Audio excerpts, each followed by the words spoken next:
Hey guys, Molly here, got Greg in the co-host seat again. We're going to try and get him to be a little bit more focused this week. Good luck to us. But we are going to be unpacking on this episode of Tea in the Ton, Bridgerton Season 2, Episode 3, A Bee in Your Bonnet. So starting off, as always, with the tea we're going to be drinking today. It's a cinnamon, cardamom, and ginger blend. I'm not generally a big fan of herbal teas, but we'll see how it goes. It's gonna be great. Our playlist today is the playlist that I made. You can barely hear it. I don't know why I bring it up. Maybe I'm just obsessed with playlist curation, my true passion. It's the playlist for my Bridgerton and Sons series. If you've read any Kate and Anthony fanfiction, you've read a modern AU, you've probably seen it. It's been going on for far too long. But anyway, let's get into this episode because there's quite a bit to unpack and it really hits you with the feels right from the beginning. There's absolutely no rest for us here. So it opens and we see a baby Anthony, and my God, what a little cutie. Jonathan Bailey's playing young Anthony, and he's got his hair falling over his eyebrows, so we know he's a baby. And then we see that he's with his dad. And the very first thing I noticed, I was gonna get to your part in a second. The very first thing I noticed is Edmund's sideburns. So, as we know from season 1, Anthony had these really iconic, to borrow a phrase from Simone Ashley, lamb chops. I was really into it, but I guess, RIP to the sideburns. He doesn't have them anymore, but it tells us pretty much right off the bat that what I had kind of suspected is this was Anthony trying to emulate his father in a way. His father had these sideburns and he feels this real pressure, and we're gonna see later on why he feels that way, but he feels this real pressure to not only do a good job for his family, but to be his father. And I think that's really, oh God, it's tragic. But anyway, so Anthony, they're hunting a stag. And Anthony's worried, he thinks it's too big. And Edmund kind of says, you can, if you just focus on this, you'll get it. He doesn't. And Anthony's really upset about this. He thinks his brothers are going to make fun of him, and his dad kind of steps in and does it for him. And we kind of see through this segment, they leave, and his dad, Anthony still has a lot to learn from his dad, I think, is what they want us to get from this. I just put that in the wrong spot, and that's fine. I got distracted. So Anthony still has a lot to learn from his dad. They're making their way back to the house, and Anthony kind of says, you never would have made these mistakes. And Edmund says, and you won't tell mum about them. And Edmund says something that Anthony is going to really come to learn through this season, which is that you can't let someone see you at your best unless they've seen you at your worst as well. You have to open up to people, and you have to show them all the sides of yourself, which, it's not really Anthony's strong suit. It's not really where he's at as a 29-year-old, but here we are. So they see some flowers, and Edmund, being the little sweetheart he is, he's gonna pick them for his wife. We're gonna come to regret this in about 15 seconds. So there's a bee, and the bee stings Edmund. And if you've read the book, you knew what was coming like I did, and you were sitting there with your eyes closed, praying it wasn't gonna happen, like an absolute fool. Like an absolute freak, no. Like an absolute fool. And Edmund starts to have a reaction to this bee sting, and he unfortunately passes away in front of Anthony and his wife. And we see this, honestly, what a huge performance these flashbacks were, because you really feel how much Violet loved him through this. And she's telling him not to go, she's telling him, stay with me, and Anthony is shaken, and he's, he doesn't have time though, is what we see. He doesn't get time to grieve because immediately the rest of the children rush out of the house and Violet says, you need to stop the children from seeing, like you need to go. And when he freezes, she immediately snaps him back to it and tells him no, like essentially without telling him, no, you don't have time. So this is really the beginning of, this is really the beginning of Anthony not having time for himself, not having any space to be his own person because he needs to be there for his family. And it's something that's reinforced again and again and again through these flashbacks and through, you know, honestly, I don't think the Bridgertons are blameless in this kind of, Violet particularly. I think I've spoken a little bit before on my blog about how obviously Violet had a really difficult time after Edmund died, as we're going to see later, fair enough. But I think we've spoken how all of the Bridgertons really are to blame for Anthony putting himself in this mindset. And I think it's really, you know, it's sad and it was interesting to see it start to take shape. So moving off of Deadmond, we see the Sharmas, there's a Lady Whistledown voiceover, the Sharmas are headed to Aubrey Hall, okay? Kate's got Newton with her, and before we lose someone's attention completely, I'm going to ask Gregory to speak to Newton's mindset in this episode because we see him a few times, not really a fan of Anthony. So I'm going to ask you, Greg, as the fellow corgi of a single mother, how can you speak to Newton's mindset here?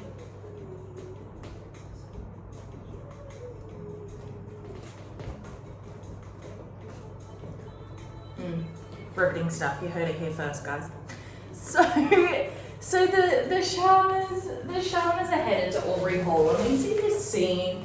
Edwina's excited about it. Come on. Edwina's excited about it. She's planning what to wear for dinner, and she says, and this really got me, she says, should I wear pink? Edwina, babe, all you own is pink. It's all we've seen you in. I don't know what other colour you've got in your trunk. Would love to see one, but no. You know, Edwina's excited. Mary's kind of like, just, you know, you need to be calm about this. Lady Danbury is all on the Anthony Edwina Express, which seems like an odd choice for her because they're so obviously poorly suited. Like, I don't know. I think she's just trying to help Kate out with what Kate thinks she wants. But it's odd because Kate's expressly said, like, I have some real questions, I think, about Lady Danbury's motivation. Not motivation, that's the wrong word. Lady Danbury's mindset this season, because she made some choices that I'm really quite confused by, if I'm being honest. So, you know, and basically Kate says, like, he is going to be looking at you as his prospective bride, but you need to be looking at him and whether he's the kind of man you want to marry as well, which is very good advice, actually. Unfortunately for Edwina, Kate does take it a little bit for herself, but so she you know, she's saying, like, you need to be, and Lady Danbury kind of says, like, you know, we all need to be a little bit open-minded about this situation. Catherine, no, Catherine's not her full name anymore in this, my mistake.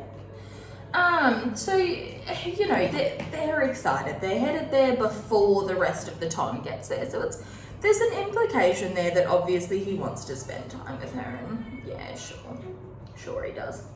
So, sure he does. He's just anxious to get over with, honestly.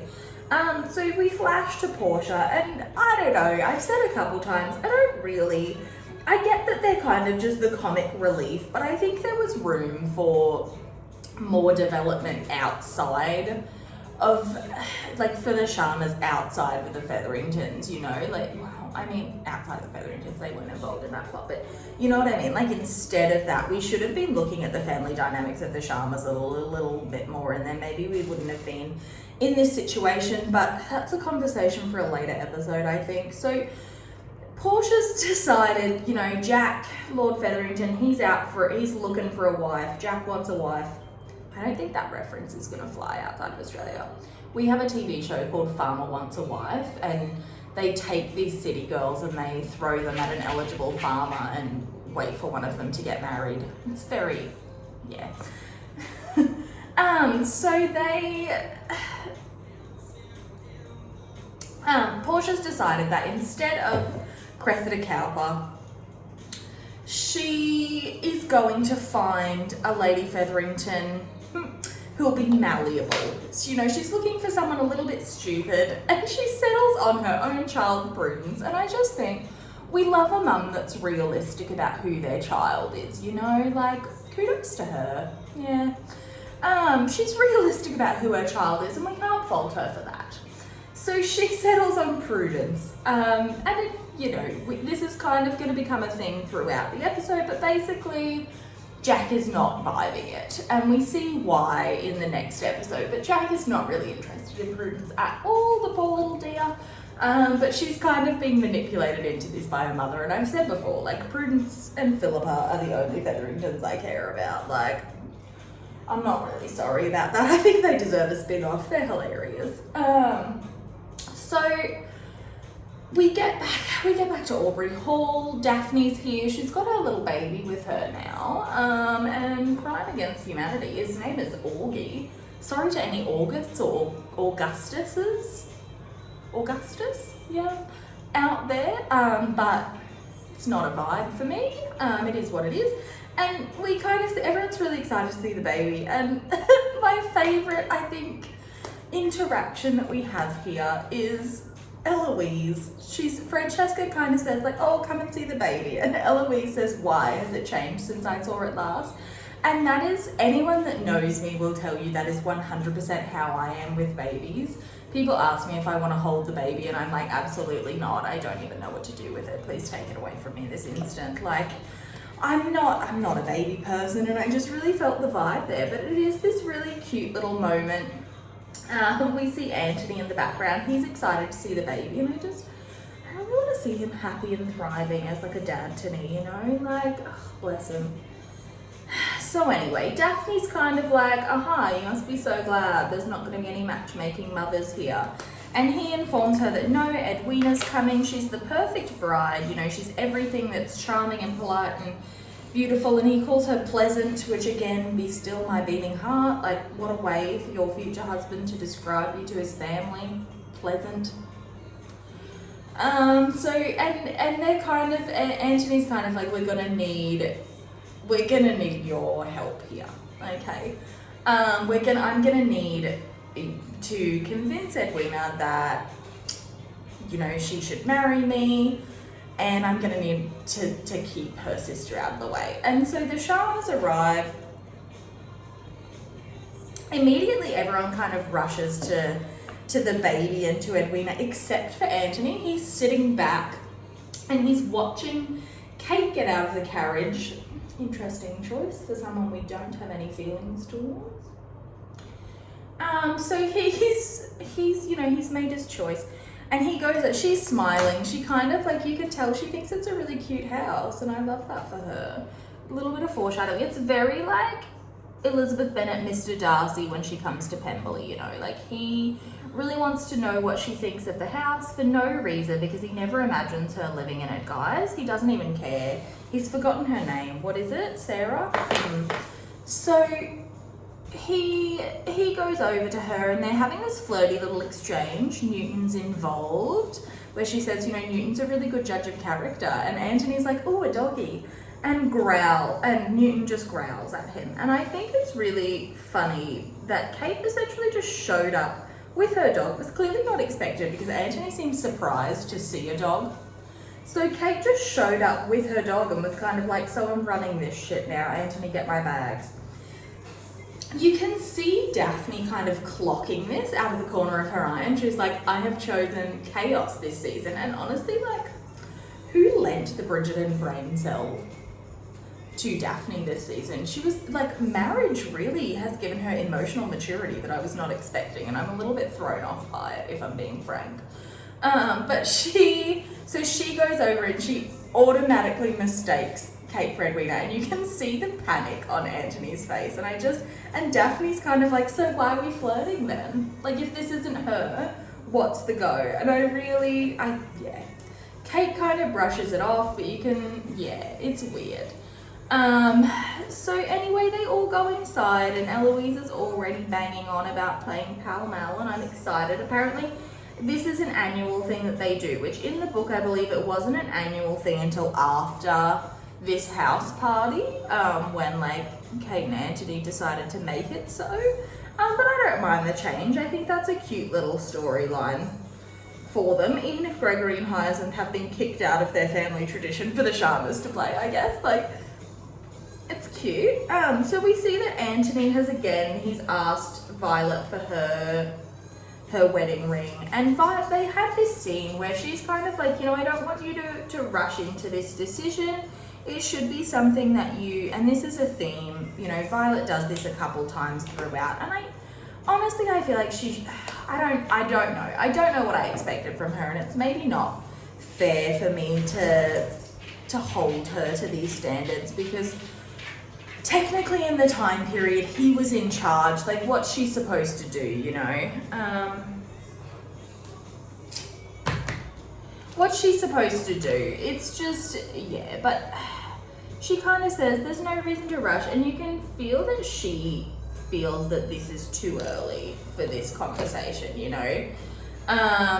she just wants him to be sure, because, marriage is something that can't be undone. I guess divorce was still really taboo in those days. It's kind of taboo now, I guess, but it was still taboo. She just wants him to be sure. She's being a good mum, and I love that for her. She really does. Like, their relationship really takes on a new meaning this season, and you can see that they've kind of formed this, like, sort of ersatz relationship in a way where they are, like, acting as mother and father to these children in a way, even though their relationship is mother and son. Like, don't confuse me.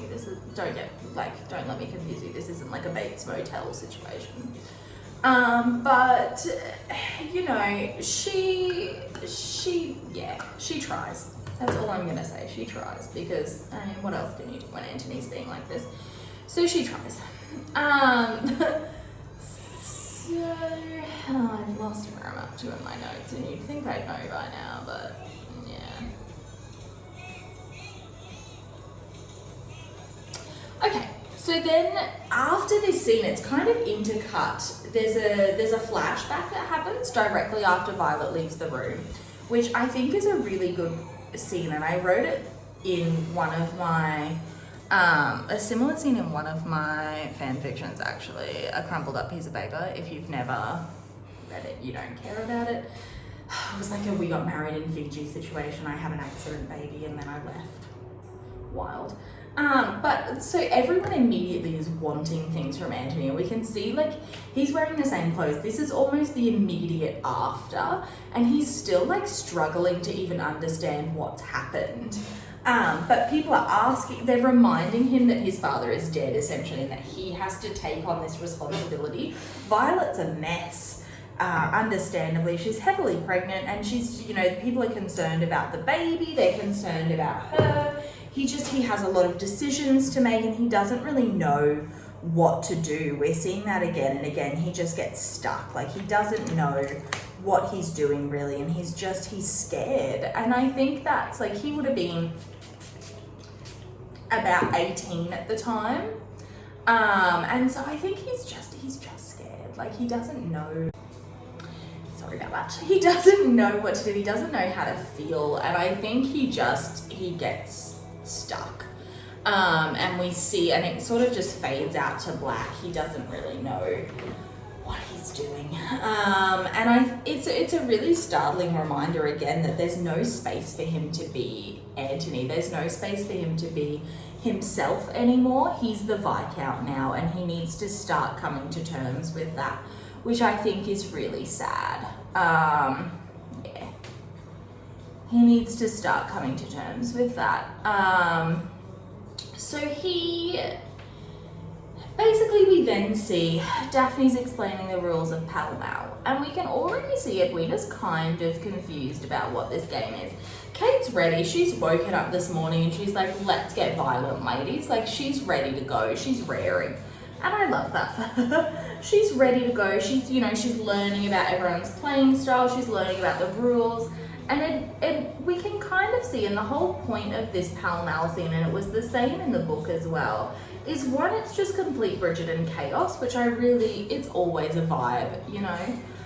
It's complete Bridgerton chaos, but it also shows that, like, Edwina doesn't really fit in with their family. And for someone who is so family oriented like Anthony is, it's a little bit pointed, I suppose, that, you know, he wants this wife for his family, but the wife he's chosen doesn't fit with their dynamic. She's not really interested in the same things as him, as we'll see later on. She's not really interested, and, you know, Kate's getting ready. She's ready to play. She's ready to destroy everyone, and we love it for her. So in the meantime, before we get to the main action, you know, they're still kind of setting up. Before we get to the main action, Portia has taken Prudence to the modiste because she is looking for a gown. She's out there, she's looking for a gown to interest Jack. And Penelope, you can tell she doesn't want to be there because, you know, last episode at the end, Madame Delacroix found her in that, you know, seedy part of town. I guess not seedy, the working part of town. She was wearing a maid's outfit. And I don't know, I'm not sure why Penelope automatically assumed that Madame Delacroix would automatically think she was Lady Whistledown. Like, that is a big mental leap. She could have been there for any number of reasons, and Penelope's automatically like, so. And she kind of spills the beans, and she says, like, as her excuse, she gives like a really stupid excuse, which is like, oh, you know, my maid lent me an outfit, like I'd ripped my dress. And immediately I was like, but what is the maid wearing now?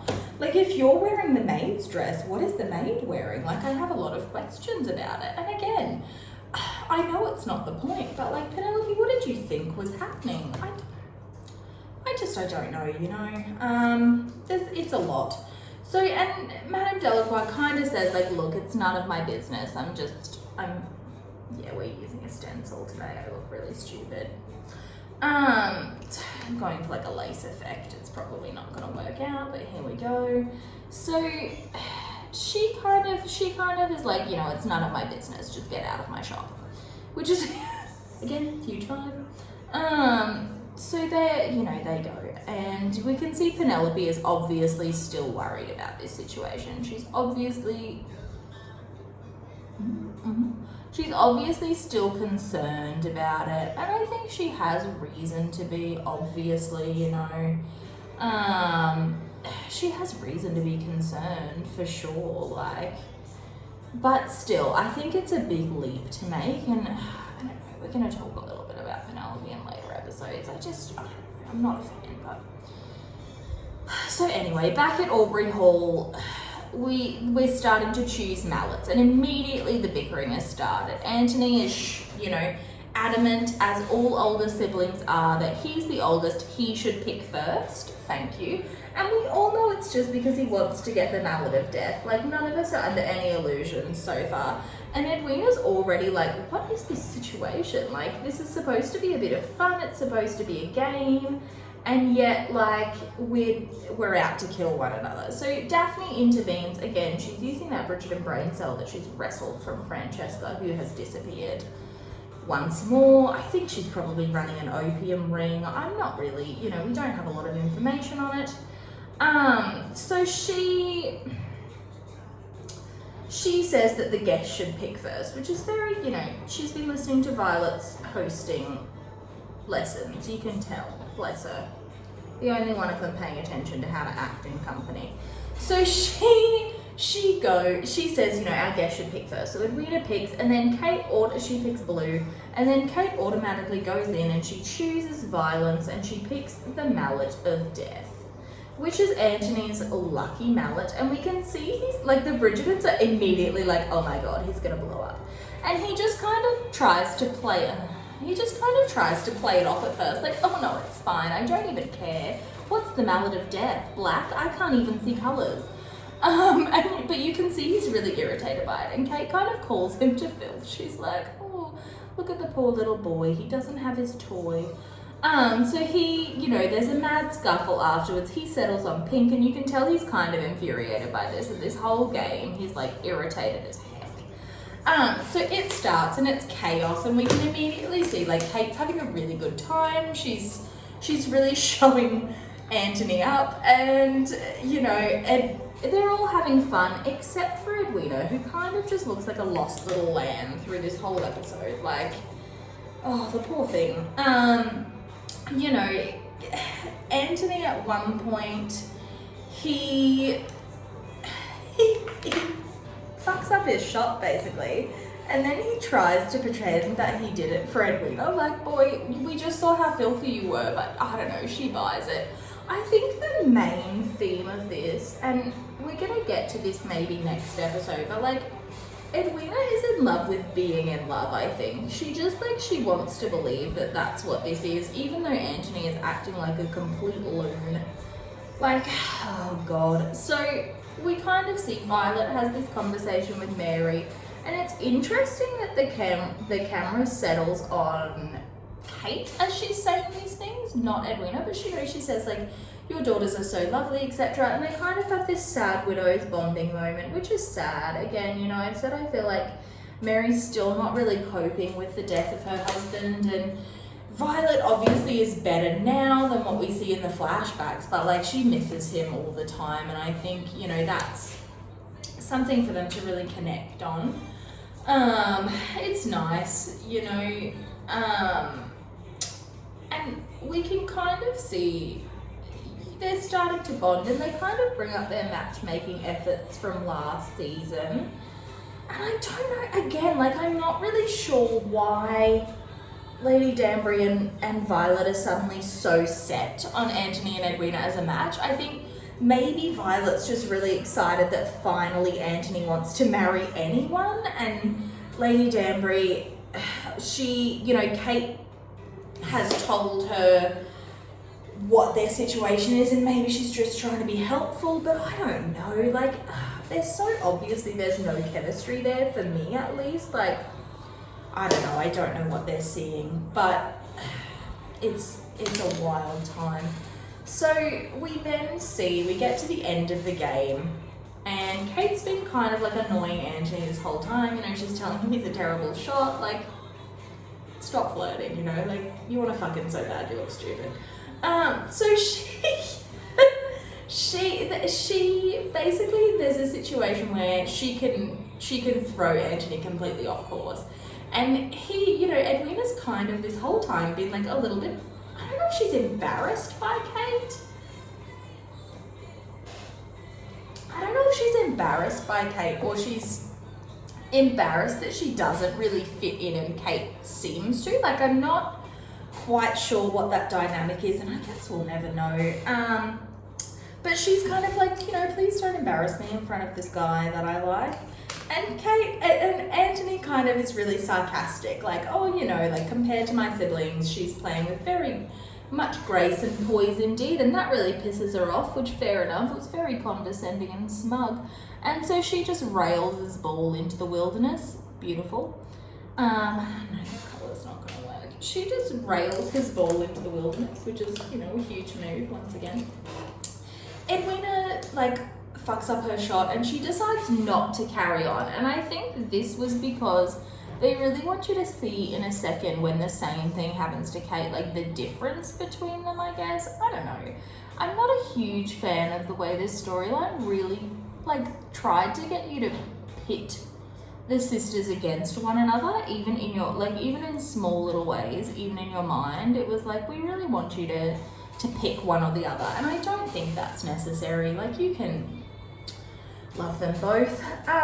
So anyway, Colin decides, and, you know, the Bridgertons are really, like, approving of what Kate's done, But even so, Colin decides he's going to knock Kate's ball in exactly the same way. So because both of them are stubborn as fuck, neither of them want to admit defeat, and they go off on their own together.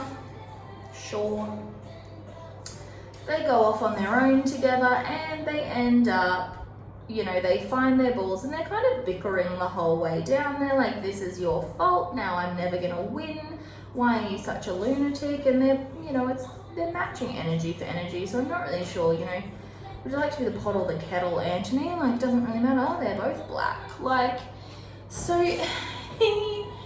their balls are stuck in the mud, essentially, and Kate's kind of like, well, why don't we just puck them out? No one's gonna know. And Anthony's like, because you've got to tell everyone about it instantly, which she 100% was, like, you could tell.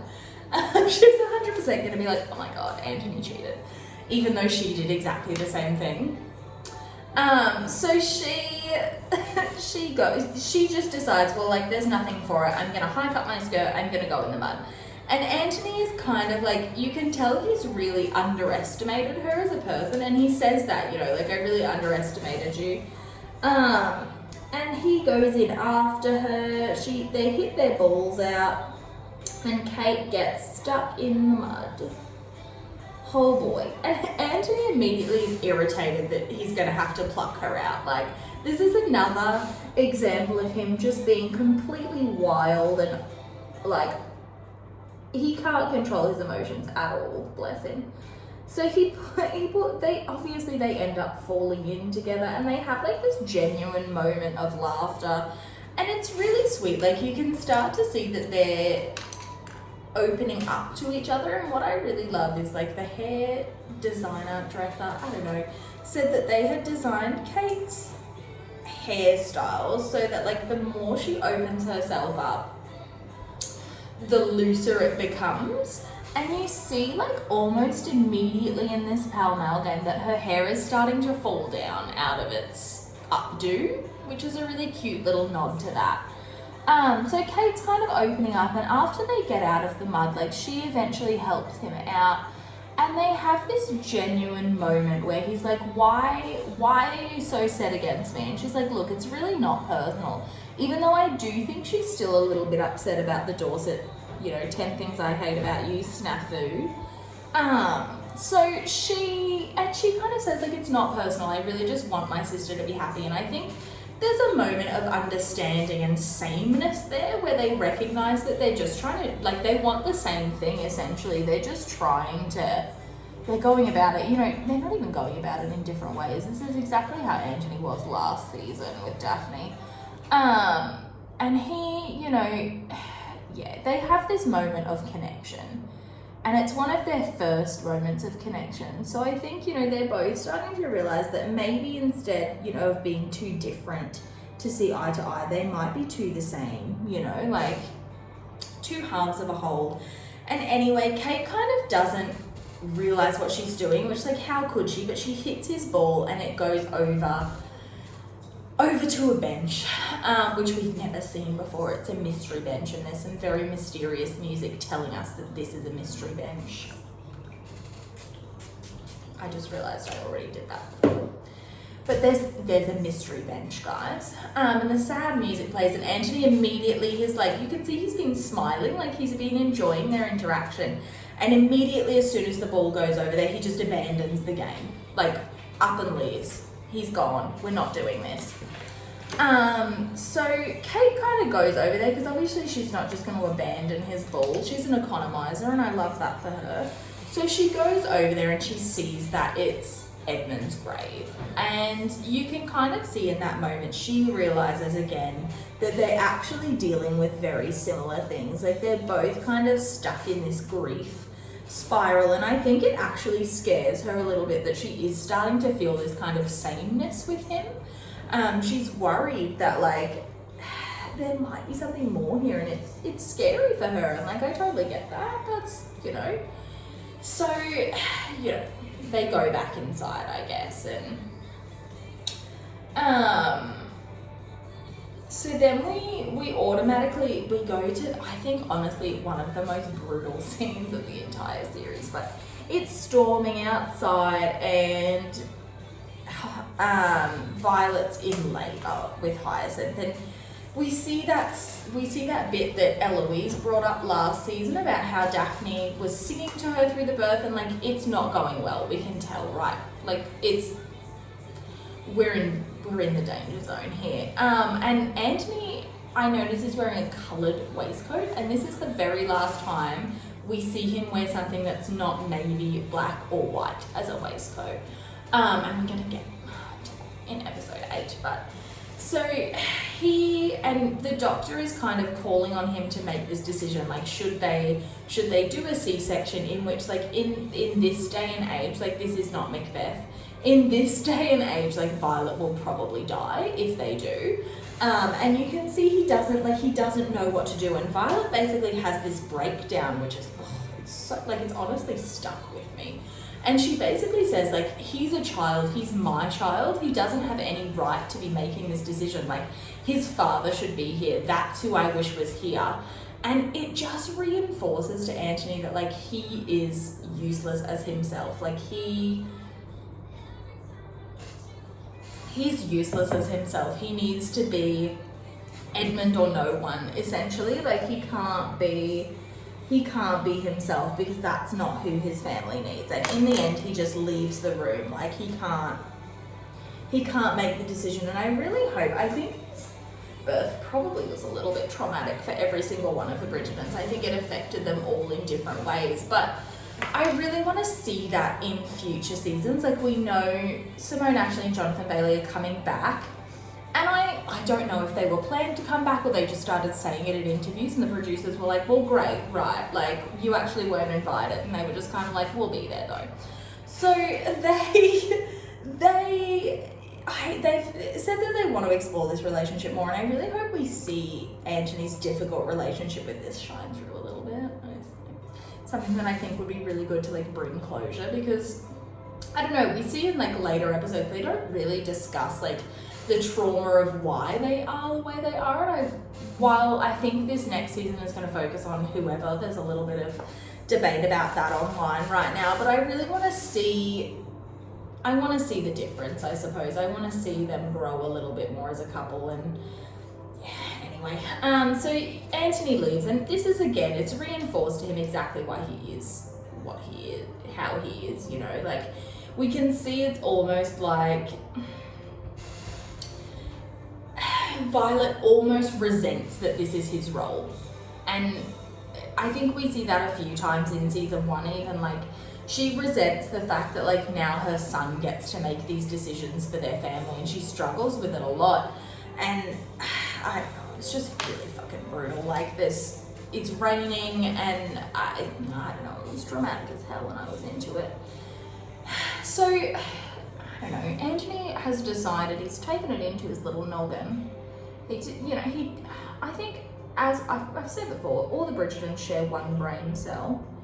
Anthony rarely has it, and he definitely doesn't have it this afternoon when he takes Edwina aside and they have this conversation, which like, it's about like books, and Anthony's basically telling her, I just have to fix something. Anthony's basically telling her like, so I'm gonna marry you and then probably abandon you here with our children. I hope that's cool. And they end up having this conversation about books, and like, sir, it is bold of you to ask for all of these Deb's summer reading lists when you've just admitted that you have not read a book in years. Like, boy, what? This man, honestly, I love him to death, but God, he's an idiot. So they kind of have this moment, and I don't know, I still think there's no chemistry there. Like, they'd be cute friends, but oh God, it's awful. It's painful to watch, actually. Because we can kind of see that, like, and we see in this next scene where Edwina kind of runs over it with Kate, but she is reading into this a lot more than I think there is there to read into. And like I said, I think she just really wants to believe that this is something else, like this is a fairy tale. And oh God, it's so brutal because we know it isn't. Like, and it's intercut with this scene of Anthony and Daphne. And Daphne's basically saying, like, you know, she's fine. If you think that like this is the person that you can't look away from, and like you have that feeling, and Anthony's kind of like, what feeling is this? Feelings? What? Robot Anthony has no idea. So he, you know, and he lies basically, and he says, yeah, that's how I feel. Anthony's son, boy. Did we not decide in the last episode we were going to be honest about how we feel? I don't know. We're back to zero here. But there is like a really cute bit. Violet and Lady Danbury are both eavesdropping, and they're kind of like, they're pleased how this is going, because Violet can't see his facial expressions, so she maybe thinks he's being honest about this. I don't know. Colin and Benedict, meanwhile, are getting high in the nursery. Like, there's a baby crib in the background, and I know it's where he's doing his painting, but like, questions. Colin really is that guy who came back from Bali. Like I said, he's even got his drugs with him, and he's just, I don't know, hey. So, yeah, they're doing that. They're getting high, and because Benedict wants to get into this art institute, and I don't know, this is like a plot that sets up for his own season, I guess. If you've read the books, then you know that that's where he's headed. He becomes an artist eventually. But they get high. I don't know, there's not really a lot to this plot other than the fact that Eloise basically tells Colin to stop fucking around, and it's implied that he came back because he still has feelings for Marina, and I don't know, I have a lot of really complicated feelings about the Marina plot. I think it was probably a mistake to include it, especially the way that it went. Like, I don't think there was any need for that to happen at all. But anyway, we're pretending that it was love. So I don't really know what's going on with him, but there's this really nice moment where Kate's taking a moment for herself. She's making tea that she's brought from home, and I think that's like, it's a really sweet thing to see her connecting with herself in that moment, and like taking some time out to maybe sort through a muddle of emotions that she's feeling. So Eloise sort of interrupts, and Kate they have this really nice moment again. I didn't really think I needed a Kate and Eloise friendship in my life, but here we are, you know, we're in it now.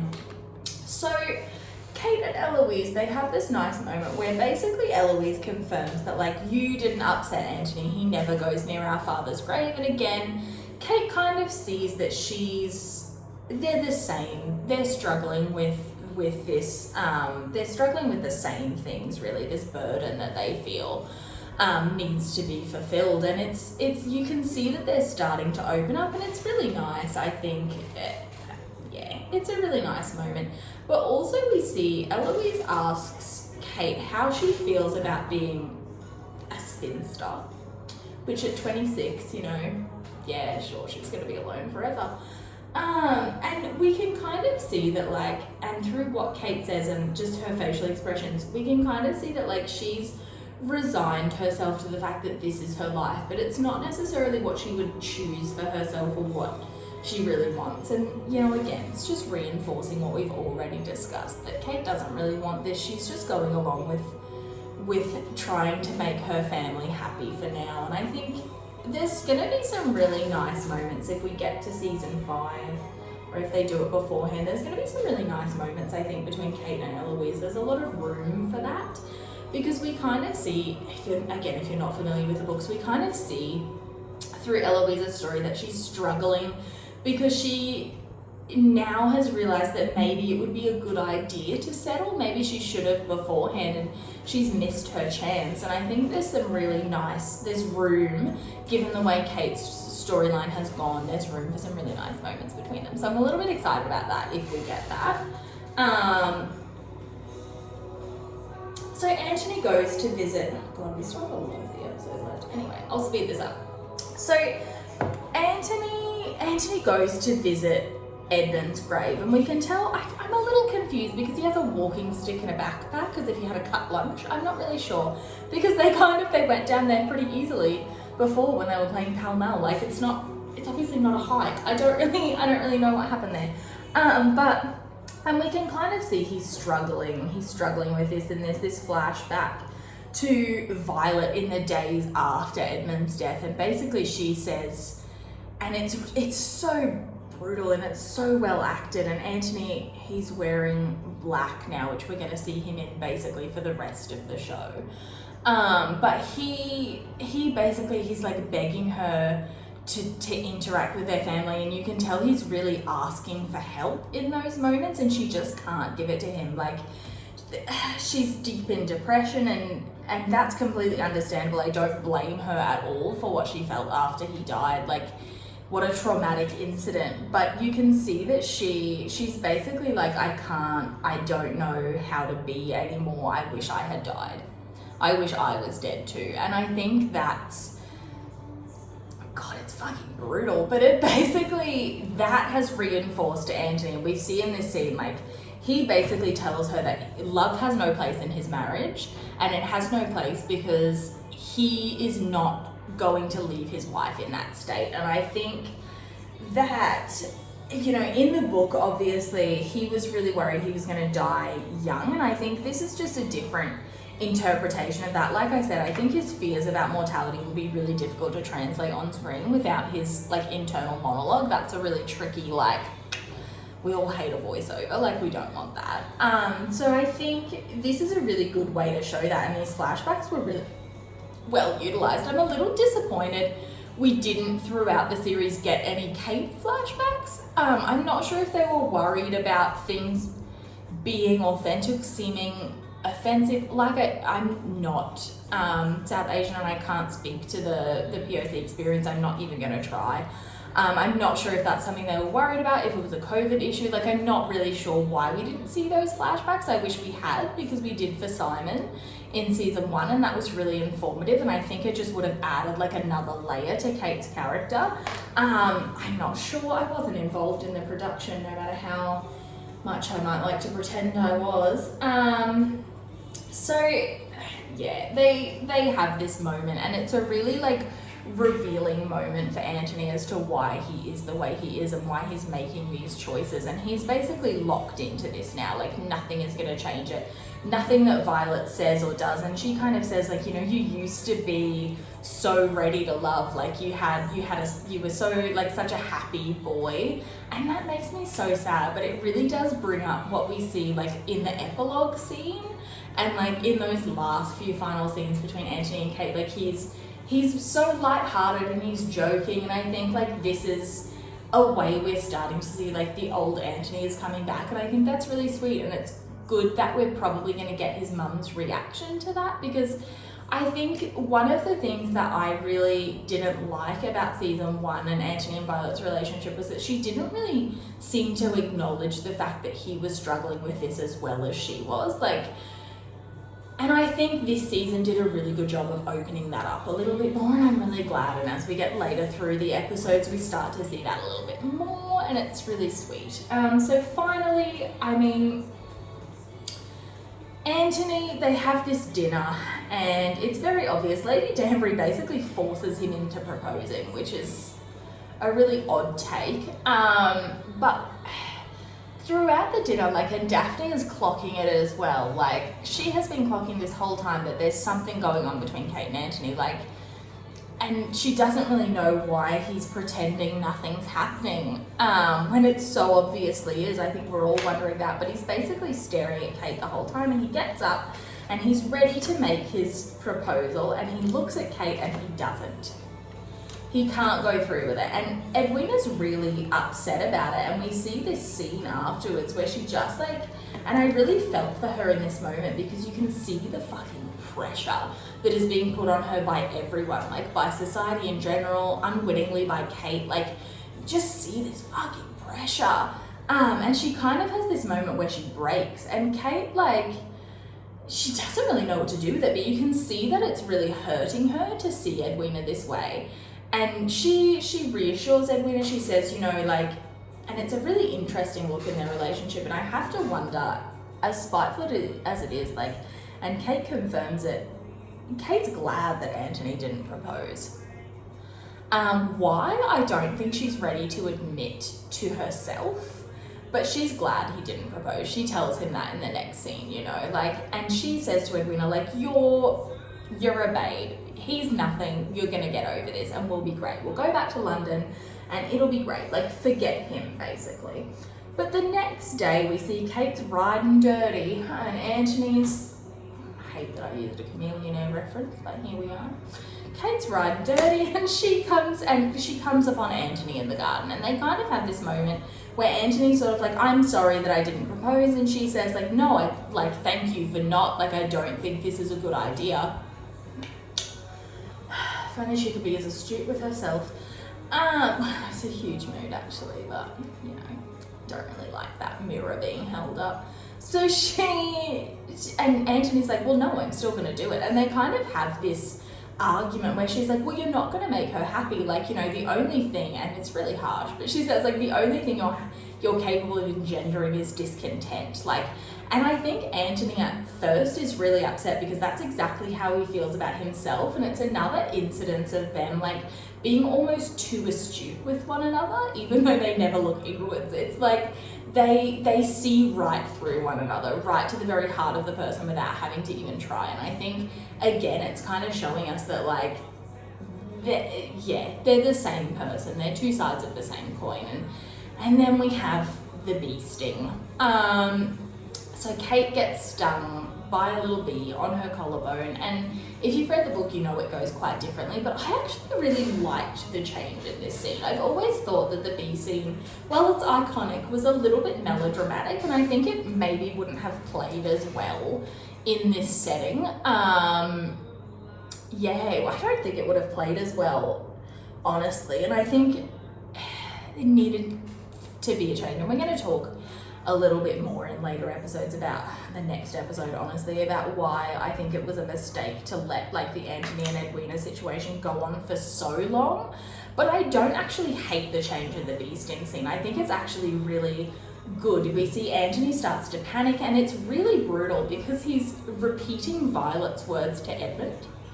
I don't know if anyone else caught that, but he's repeating exactly what she said to Edmund to Kate, and Kate, you can see, is like, she's scared, but in a way she's not scared for herself, she's scared for him, because clearly something is going on and she can't like piece it together. And then they have this moment of connection, you know, she puts their hands on their chest so they can feel their heartbeats sinking, and oh god, it's like ugh. And then like he leans in, she leans in, like it's just, you can see there's something else going on there as he calms, and they so close, they're just inches apart, and they've found their new favorite pastime, which is breathing the same air. We're gonna see in later episodes. It's really a beautiful thing. It's like CPR, like mouth almost to mouth. I think she's really cute, and it scares both of them. Like, you can see that is the moment when they realize that there's something else going on. This isn't hatred, and it's not like it was a strong feeling, and I think neither of them could really quite name what it was, and in that moment they know exactly what it is, and it terrifies them, so they both run away naturally. Like two emotionally mature adults, they sprint away from one another. I think that's the end of the episode, and this should be the end of this episode because we've been talking for a very long time about this. My tea is cold. I think this is my favorite episode in this series so far. I think it is a really good episode because we do get so much backstory. Like I said, I just wish we got a little bit more of Kate's backstory running through. I don't know. Anthony is just, he's a really like lost soul, I guess, and he just doesn't really know what to do, and he's gonna get there, but boy. So I guess I'll stop talking to you all for today. Like I said, if you want to hear more about my thoughts, feelings, opinions on Bridgerton Season 2, Kate and Anthony, you can follow me on Tumblr at Newton Sheffield. There's a lot of lunacy that goes on over there. I don't even know how to sum it up, honestly. You can find me on AO3. I write Kate and Anthony fanfiction. Like I said, my followers have told me I'm not allowed to tell you it's bad anymore, so it is what it is, you know? So yeah, I guess have a good day. Thanks for getting ready with me, and we'll be back next week. Bye!